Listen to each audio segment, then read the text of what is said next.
In the Pokemon community, there's a very common challenge called a Nuzlocke. And like, how the rules are, yada yada yada. This isn't the first time someone's gonna see this, so here are the rules, as well as the rules that I'm going to follow for this one. I've been a fan of Pokemon for years, between watching the TV show, playing video games, playing the card game. Heck, I was a gym leader for a little bit at one of my local leagues. I had a rock type deck. I loved fossils. Still do. But I also had like a bug deck as well. I could maybe talk about those in a future thing, but hey, up to you guys. And I've done Nuzlocks before, but I've never actually recorded myself doing a Nuzlocke. But now that I'm on YouTube and I'm doing videos, I was like, you know what? I could try a Nuzlocke one. Why not? I've seen other people do Nuzlocke stories, so I'm like, yeah, sure, let's give it a shot. I'm gonna go ahead and do Firered, because I heard it's pretty easy from a lot of videos saying Firered is the easiest game to play. So here we are, my first actually recorded Nuzlocke, and here's my story. Bong bong! I named myself Austin and my rival Life, because that's the type of battle I'm gonna have to deal with. Everyone does. And as I jump into the world of Pokemon, I choose Bulbasaur as my partner. And I name him Bulbasaur, because he's my buddy. I beat up our rival, I get some balls, and I start assembling our team. Jeremy the Rattata, Jakku the Pidgey, Kiki the Weedle, who then turns into a Beedrill. I face off against Brock with Bulbasaur, and no problem, he kinda just swept the whole team. We left the city, I caught a Nidoran named Chad, and then I bought Carpy, the Magikarp, from a sales guy right before Mount Moon. And then while in the Mount Moon, I got Amethyst the Geodude. And before anyone asks, I did pick up the Helix fossil because God wills it. And as soon as I leave Mount Moon, I go ahead and I catch Willy the Ekans. I level everyone up to level 19, and then we sweep our rival. See, life's going pretty good right now, pretty easy. Nothing's bad's gonna happen, am I right? Right. I walk up into Misty's gym and I accidentally press A before I got to level anyone up to level 20. Which, it's not horrible, right? Right? Wrong. I wanted to see if I could go deathless in this run, and it made me do a lot of bad choices. And those bad choices, I lost half my team to Misty. Like, I lost Kiki, the Beedrill, I lost Chad, my Nidorino at the time, and then I lost Bulbasaur, the Ivysaur, my starter, aka the one Pokemon that shouldn't have fell to Misty. And it all started because I didn't want to sack Kiki. Now I have to live with my consequences, because I was thinking to myself like, oh man, Bulbasaur is not my starter, not my rival. Yeah, I had him for quite some time. He's gonna be super cool for the Elite Four, and then I always know that Nidoran, which goes into Nidoking, is super awesome and could really help out in the Elite Four and the whole game in general. This is gonna be good. And now I lost them both, and I must live with myself because of it. I meet up with Bill, I take the SS Anne ticket from him, and I head off to the boat. Join the cruise, I beat up Life again, and I caught myself a very rare Diglett at Diglett's cave. Whew, good thing I got him. Aw, Sleepyhead. So we use Sleepyhead and Amethyst to win our third badge and beat Lieutenant Surge, since none of his Pokemon can actually hit me. With the team looking good, we made our way through Rock Tunnel, and that was when it started. Life took its toll. I lost Jeremy the Raticate because he got one-shotted by a 10 magnitude, and I lost Carpy to poison because I misclicked and he stayed out in battle and lost his health. That's when I started to lose my mind, because I'm like, well, Raticate's not that huge of a big thing. Sure, he doesn't have guts, but losing that Gyarados really, really hurt, because that Gyarados would have been really nice to have throughout the game. The Giovanni fight was easy, but I ultimately lost to Erica. I lost the whole team to her. Amethyst, the Graveler, Flower, the Gloom, Mittens, the Persian, Jakku, the Pidgeotto, and then Puppers, the Growlithe. I had a Zubat, but I totally forgot to add him to the team. But I don't think he would have made a difference, honestly, because Erica was pulling out every status effect that was in the book. Except, Frozen, because, and Erica had and Erica was pulling out every status effect that was in the book. And ultimately, it just destroyed the team afterwards. And you know, the real question is, why did I bring a rock to a grass fight? Well, either way, here's take 2. I name my rival Seymour because I've been playing Final Fantasy X for a while, and I pick Bulbasaur again, and I name him Bubba. We start the fight, and for some reason, between Bubba and Charmander, they kept taking turns on who wants to go first, like, oh no, you please, sir. Oh no, I can't. Why don't you go first? Like, they were like gentlemen. But then it turned out to where Charmander just destroyed Bulbasaur. And that's how Bubba fell, and time to take 3. My rival is still Seymour, but Bulbasaur is now Bubba 2 because funny. He beats Charmander just barely, and we head off towards Brock's gym with a new fire burning in our soul. Bubba 2 solos Brock again, and we head off to Mount Moon, and we pick up the Helix fossil, cause God! And now I'm at Misty, and this is my team. I started to nickname my Pokemon music that I was listening to while playing the Nuzlocke, so you're gonna see a lot of bands that like I kind of was just jamming out to. But this time, fighting Misty, I didn't make the mistake. So I used Larry the Beedrill to take out Staryu, and then he fell to Starmie. So Bubba 2 finished it up, and I got my second badge. We fight Seymour, and Martha swept his whole team. Flipped him right over. So I get the SS Ann ticket from Bill, I catch Nickelback, the Abra, who was holding a twisted spoon, and I added Simple Plan, the Geodude, to our team. We fight the rival on the SS Ann, and Simple Plan fell during the fight. I thought he could solo it like the first run, but I was pretty wrong. So for now, we added Korn the Ekans, or should I say Arbok, to the team. And Korn actually swept Lieutenant Surge just because he had Dig. And who knew, a tunneling snake can take down a bunch of electric types. Then again, most of what he was fighting were mice. Made our way through Rock Tunnel, I didn't lose anybody, thank God. And I made my way to Giovanni.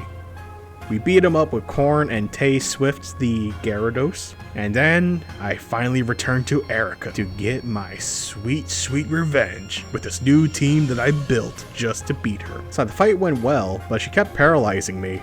So I ended up losing Ghost because I needed a clean switch. But Nickelback came out and took care of the rest of it. So, sorry Ghost. It was a short run, but it was cool. We ran back to the Pokemon Tower and destroyed our rival like usual. Anyway, you could say he didn't. You don't have a ghost of a chance. While running up the tower, we caught Starbomb the Ghastly, and we had to fight Mother. Not any mother, but Cubone's mother, a Marowak that was killed by Team Rocket, who also killed Evanescence, my Fearow, and during the fight. I only knew one song of the band, and it's the common one that everyone used in early AMVs on YouTube. But I still liked it. But Tay Swift took out the mother, and Nickelback took out the rest of the grunts. So we added Starbomb to the party so we could catch Snorlax, who we then nicknamed Windrose. I trained the team up and I built a strategy to fight Koga. I started to create teams to take out said gym leaders instead of using my Elite Four Pokemon that I would like to use. So we start the fight with Koga, and surprise, Usher, my Venomoth, actually took out Koga's entire team with just some psychic moves. This big boy here, this moth, unlocked psychic abilities and was able to destroy this entire team of poison types. And for my 26 years that I've been alive and playing Pokemon, I've never used a Venomoth before, so that was pretty awesome seeing what it could do. I found some teeth in the Safari Zone, I caught Sabaton the Nidoran, and I obtained Surf and Strength at the same time. I went to Fuchsia City, and I obtained J. Denver, the Hitmonlee, through the Fighting Dojo. And then I stormed my way through Silphco with this party here. We fight Seymour, and I was very scared of this battle because he has Charizard and Alakazam. And I really didn't have an answer for Alakazam. Of course I had Pokemon that knew Bite, but none of them would be able to survive a Psychic to my knowledge. So Nickelback almost fell. Martha became paralyzed and almost fell. Korn I threw out to help fight, but then I realized that I threw him out with Alakazam, and I'm like, oh, please don't beef it. But then he survived, and he was taking out Alakazam. After Seymour ran away, I got Ailstorm the Lapras. And then Giovanni wasn't really a problem, he was easy to take out. I teleport around Sabrina's gym until I find her, and I show off my new team to fight her. During the battle, I lost Starbomb and Billy Joel, the Persian, in the fight, but Marcia cleaned it up. Man, this Raticate's doing really great. Be ashamed if I lost this. As I was gonna fly back to Palatown so I could go to Cinnabar Island, I realized I don't have the Fly TM, nor do I have a flying type available. So on my way to go get Fly, I acquired Fallout Boy the Doduo. And then we made our way to Palatown and then made our way to Cinnabar Island. And as we arrive to our island, I revive the one true god, Skillet the Ammonite. And inside the mansion, we find the most coolest thing ever. And that was Daft Punk the Shiny Rattata. To which Marcia just adopts immediately. And then upon her adopting Daft Punk, she then beefs it to a wheezing self-destruct. In real life, I was depressed for 2 hours straight. Could not get over the fact that Marcia beefed it. Like, between her and Korn, they've been around for so long in this adventure, mainly fighting grunts, but some of them really helped out in, like, big battles. So, like, losing Marcia sucked. But I leveled up Daft Punk to the point where he was the same level as Marcia, had the same type of moves, and then we head on into Blaine's gym. He hit us with a dad joke, and I sent out the one true god, Skillet. And with the power of holy water and anime, we were able to get our 7th badge. The fight with Giovanni was easy, and here's the team that I used for it. Which really, it was just Skillet and Ailstorm that really took him out, and that was really just it. We started our way to Victory Road, our rival caught us, we beat the rival up, and I made my way to the Elite Four. And before I walked into the Elite Four, I should tell you, I've been crafting my Elite Four team throughout this entire playthrough. Strategizing, calculating, not really calculating, I'm not that big of a nerd. But very much just strategizing, looking at type advantages, moves and stuff like that, just to see what would get me through the Elite Four easier. Which, you know, from the final team, I do have a lot of Pokemon that I used during this whole adventure, like Boxed Away, like Nickelback, Korn, Daft Punk I really didn't use, which sucks. And then Skillet also was like, you know, sure, he was like a late bloomer, but he definitely helped a lot in like the last 2 gyms.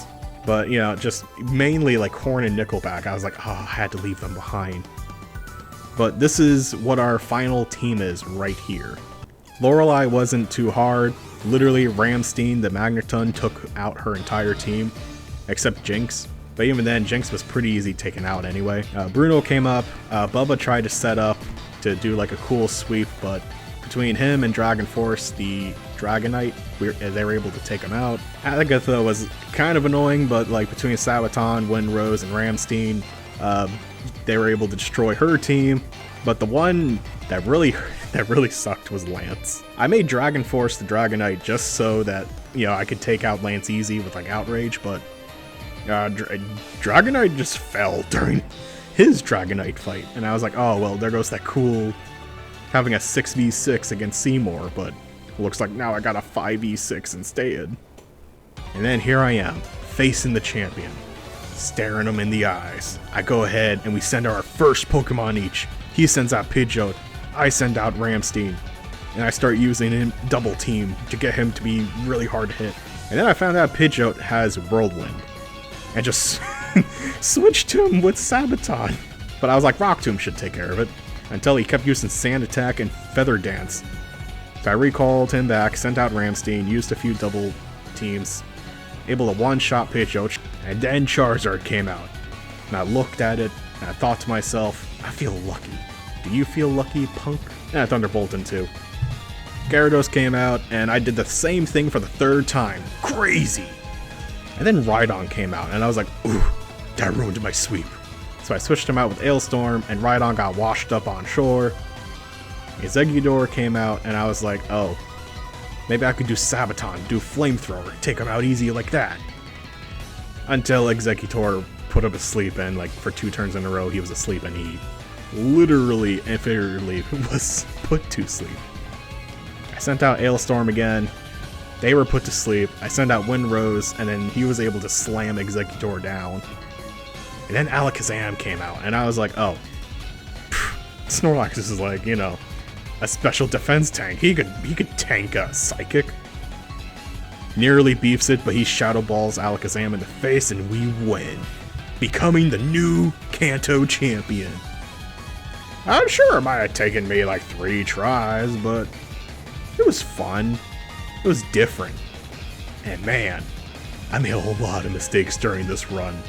But I hope you guys enjoy the story, and I hope that we could take a moment of silence for all of our comrades that fell during this adventure. I could really go for a sub.